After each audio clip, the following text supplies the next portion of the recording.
MBP কলেজে admission চলাকালীন সোমবার কলেজ চত্বরে হেনস্থার শিকার হয় টিএসএফ এর এক সদস্য। অভিযোগ, এই ঘটনার পর যখন কলেজের অধ্যক্ষের কাছে ওই ছাত্র এবং তার সঙ্গীরা অভিযোগ জানাতে যায়, তখন কিছু ছাত্র এবং বহিরাগত দুষ্কৃতী তাকে সেখানেই মারধর করে।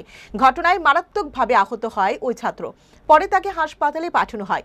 এই ঘটনাটির পরিপ্রেক্ষিতে ইতিমধ্যে তীব্র নিন্দা জানিয়েছে টিএসইউ সংগঠন। এডমিশন চলাকালীন সময়ে আমরা ছাত্ররা নতুন যারা আছে ওদেরকে আমরা সাহায্য করতে আমরা সবাই আনন্দিত হই। তো এই ঘটনার মধ্যে দেখা যাচ্ছে যে আমাদের একজন ছাত্র যিনি খরাং দেববর্মা, উনি ছাত্রদেরকে যখন সাহায্য করতে যায় ওকে বাধা দেয় কিছু ছাত্ররা যে দুষ্কৃতীরা, ওকে বাধা দিয়ে ওর উপর আঘাত সৃষ্টি করে এবং ওর মাথা ফেটে যায়। সে এখন জিবি হাসপাতালে আছে। মানে কেন আঘাত টানার কারণটা কি?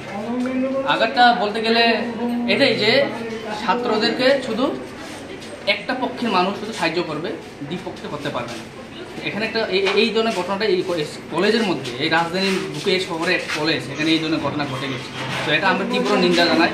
আমরা আজকে টিএসএফ ত্রিপুরা স্টুডেন্ট ফেডারেশনের পক্ষ থেকে আমরা প্রিন্সিপাল স্যারের সাথে দেখা করি এবং আমরা এই ধরনের ঘটনাকে আমরা স্যারকেও বলেছি এটা নিন্দনীয় ঘটনা, এই ধরনের ঘটনা কলেজে যাতে না হোক এবং যিনি করেছেন ওকে আইডেন্টিফাই করে যাতে শাস্তি দেওয়া হয়। তাদের ছাত্রছাত্রী যারা আসবে তারা তাদেরকে গাইড করবে, এটার জন্য যাতে গাইড করতে পারে। আমি বলছি দেখুন, গাইড আর কী করবে, ওরা অ্যাডমিশন নেবে, আমাদের টিচাররা আছে, ডেডিকেটেড টিচাররা আছে, ওরাই করতে পারবে। এখানে গাইড করার জন্য কোনো স্টুডেন্ট থাকতে পারে। এগুলি নিয়ে ওদের মধ্যে সমস্যা তৈরি হয়েছে। যাক, আমি বেরিয়ে যাওয়ার সঙ্গে সঙ্গে ওইগুলো আবার চলে গেছে ছেলে মেয়ে।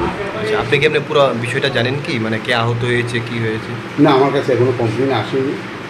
দেখেছি এখানে কিছু একটা হয়েছে, বেরিয়ে গেছে আমি সঙ্গে সঙ্গে।